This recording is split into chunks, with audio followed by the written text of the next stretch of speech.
ಯಲಬುರ್ಗಾ ಪಟ್ಟಣದಲ್ಲಿ ಇಂದು ಅಕ್ಕಪಡೆಯಿಂದ ಬಸ್ ನಿಲ್ದಾಣಕ್ಕೆ ಭೇಟಿ ನೀಡಿ ಮಹಿಳೆಯರ ಮತ್ತು ಶಾಲಾ ಕಾಲೇಜು ವಿದ್ಯಾರ್ಥಿನಿಯರನ್ನು ವಿಚಾರಣೆ ನಡೆಸಿ ಮಾಹಿತಿ ಪಡೆದುಕೊಂಡರು.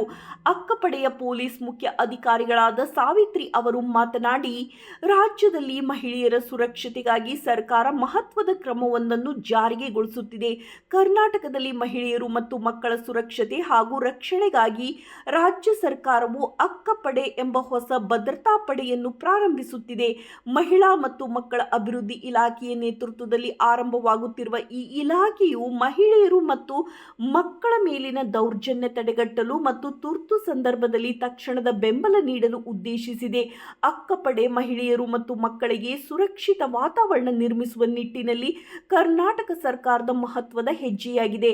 ಅಕ್ಕಪಡೆಯ ಮೂಲ ಉದ್ದೇಶ ಲಿಂಗ ಪಕ್ಷಪಾತ ಮತ್ತು ಲಿಂಗ ಆಯ್ಕೆ ಮಾಡುವುದನ್ನು ತಡೆಗಟ್ಟುವುದು, ಹೆಣ್ಣು ಮಕ್ಕಳ ಉಳಿವು ಮತ್ತು ಅವರ ರಕ್ಷಣೆಯನ್ನು ಖಾತ್ರಿಗೊಳಿಸುವುದು, ಹೆಣ್ಣು ಮಕ್ಕಳಿಗೆ ಶಿಕ್ಷಣವನ್ನು ಖಾತ್ರಿಗೊಳಿಸುವುದು ನಮ್ಮ ಹೊಣೆಗಾರಿಕೆ ಮತ್ತು ಜವಾಬ್ದಾರಿಗಳು.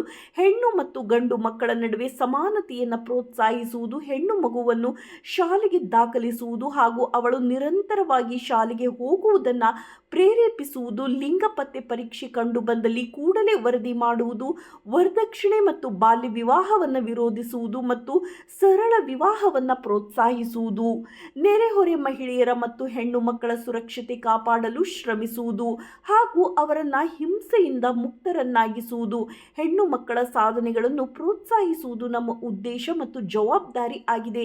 ಈ ಸಂದರ್ಭದಲ್ಲಿ ಅಕ್ಕಪಡೆಯ ಸಿಬ್ಬಂದಿಗಳಾದ ಭಾಗ್ಯಶ್ರೀ, ಯಲ್ಲಮ್ಮ, ಶರಣಪ್ಪ ಇತರರು ಇದ್ದರು. ವರದಿ ಮೌನೇಶ್ ಎಚ್ ನಾಯಕ್.